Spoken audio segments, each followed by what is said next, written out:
सेवा, सेवा से बढ़कर के मतलब कागभूषुंडी जी का निज अनुभव, उन्होंने कहा सेवक सेव्य भाव बिन भवन तरी उर्गाल। अगर आपका प्रभु के प्रति सेवक भाव नहीं बना तो बात नहीं बनेगी। बड़ा सौभाग्य, जब श्री महल की टहल का सौभाग्य रसिक महापुरुषों से मिला तब समझ में आया कि अरे सब साधनों का फल सेवा है, श्री जी की सेवा है। तो श्री राधा कृष्णो सेवितुम केपि धन्या, बोले धन्य है जो प्रिया प्रीतम की सेवा।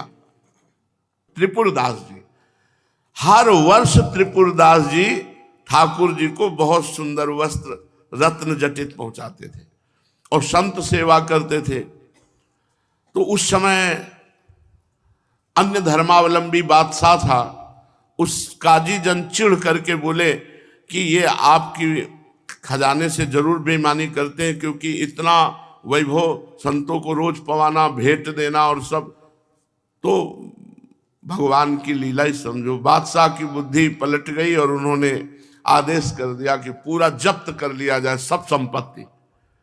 अब पूरी फौज आई, एक एक बर्तन तक उठा ले गए, कुछ नहीं रखा घर में, सब खत्म, सब खत्म। अब जो राजकीय विभाग में था वो जब्त, जो घर में था वो जब्त, जो जमीन थी सब जब्त कर लिया गया। अब राजा आदेश, एक बर्तन तक नहीं रखा। सोचो कितना कष्ट हुआ होगा। रोज संत सेवा करते थे, भगवंत सेवा करते थे, वैभव था, सब जब्त, सब दिन होत ना एक समान। इसीलिए सुख में फूलो मत और दुख में भूलो मत, तो दुख तुम्हारे ऊपर हावी नहीं होगा। जैसे तैसे कर। जब सर्दी का समय आया तब याद आया कि श्रीनाथ जी को तो दगला भेजते थे, पोशाक भेजते थे, अब क्या करें। बहुत पीड़ा मन में हुई, बहुत पीड़ा। और गोस्वामी जी के पार्षद जन आया करते थे लेने, तो और एक दो जगह जो सेवाएं थी जब लेने आए उनको पता चला तो वो त्रिपुरदास जी के यहाँ इसलिए नहीं गए कि उनको संकोच होगा, पता है कि कुछ है नहीं उनके पास, राज आज्ञा से सब जब्त कर लिया गया है। त्रिपुरदास जी महाराज भगवान की याद में बहुत रोए कि प्रभु हर वर्ष सेवा जाती थी, इस वर्ष सेवा नहीं, मेरा जीवन धिक्कार है। पूरे घर में फिर खोजा कि कुछ वस्तु, तो एक दावात रखी थी। वो अब बड़े घरों लिखा पढ़ी के लिए सरकारी, वो दावात 1 रुपए की बिकी। उस समय 1 रुपए का एक थान खरीद कर लाए, मार्किन का, मोटी मार्किन, और लाल रंग से रंगा, मानो रो रो कर प्रभु से ही कह रहे हो कि प्रभु बस हृदय का अनुराग ही आपको भेज रहा हूं, और तो हमारे पास क्या है। और बहुत संकुचित हो करके जो गोसाई जी के पार्षद आए हुए थे उनसे, उनके पास जाके कहा कि अब सामर्थ्य तो कुछ रह नहीं गई और ये वस्त्र श्रीनाथ जी के लायक नहीं, पर भेजता हूं, इसलिए कैसी व्यवस्था जैसी बनी, अब आप उचित समझें तो इसको ले जाए, कम से कम पोशाक के नीचे बिछा देना और इसके ऊपर पोशाक रख देना।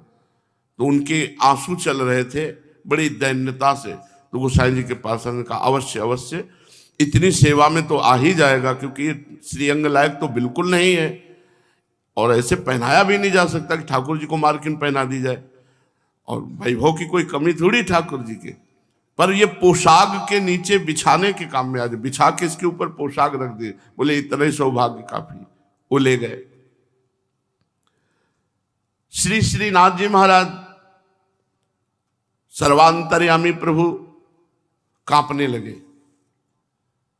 तो श्री विठलनाथ जी गोस्वामी ने कहा जय जय सर्दी लग रही, बोले बहुत जोर की, बड़ी बड़ी गर्म पोशाक निकाली, पहनाया, फिर भी कांप रहे। रजाइयां ओढ़ाई, बहुत सुंदर रजाई होती है, कभी आई थी श्रीनाथ जी की प्रसादी रजाई। बड़ी कृपा है महारानी जी की कि भारत के माने हुए जितने भी भगवत धाम हैं, भगवत स्वरूप है, सबकी प्रसादी कृपया वृंदावनेश्वरी यहाँ भेजती रहती है। कैसे अब बताएं आपको, विश्व के जितने भी माने हुए भगवत स्थान है, ऐसा कोई स्थान नहीं जहाँ की प्रसादी लाए। बद्री नारायण, केदारनाथ और वैष्णो देवी, विंध्येश्वरी और अपने 12 ज्योतिर्लिंग, सब जगह का प्रसाद, सब जगह के भगवत, मीरा जी के सब जगह का भगवत प्रसाद। तो अभी कुछ ही समय पहले श्रीनाथ जी की रजाई आई थी, अहो भाग्य, श्रीनाथ जी को रजाई उड़ाई, श्रीनाथ जी फिकर बहुत सर्दी। तो उनका जय जय, अब तो समझ में नहीं आ रहा, अब समझ में नहीं आ रहा, क्योंकि इतनी गरम गरम पोशाक और रजाई आपने कभी ऐसा नहीं किया।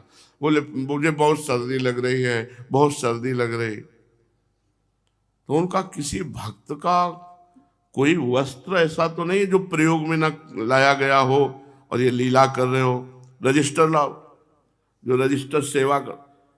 बोले त्रिपुरदास, और रजिस्टर में नहीं चढ़ाया गया था क्योंकि पहनाना नहीं है। तो बोले त्रिपुरदास जी का। तो सेवक ने कहा जय जय, आप तो जानते हैं राज आज्ञा से सब उनका जब्त हो गया। तो उन्होंने एक मार्किन भेजी है लाल रंग से रंग करके, और वो अरे बोले जल्दी पोशाक सिलो उसकी, इसीलिए इनको सर्दी। और मार्किन की पोशाक, बोले हाँ। बोले जय जय आपकी लीला। अच्छी अच्छी गर्म पोशाक रजाई से सर्दी ले गई, जब मार्किन धारण की बहुत सस्ती आती है। तब हमारे प्रभु का स्वभाव ऐसा है। सेवा, हमारी महारानी जी कहती है, राई के सम भजन को मानत मेरु सम। भजन का तात्पर्य माला चलाना से नहीं है, भजन का तात्पर्य सेवा से है। एक राई भर सेवा, राई बहुत छोटा, श्री जी मानती सुमेरु के समान, ये बहुत हमारी सेवा कर दी।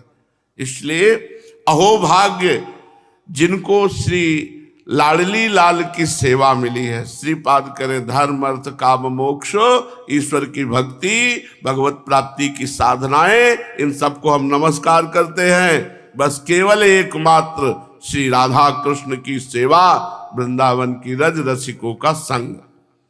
पूज्यपाद श्री उड़िया बाबा जी महाराज, महापुरुषों के वचन समस्त संशयों का नाश करके भगवत प्राप्ति में बड़ी सहायता करते हैं। पूज्य बाबा।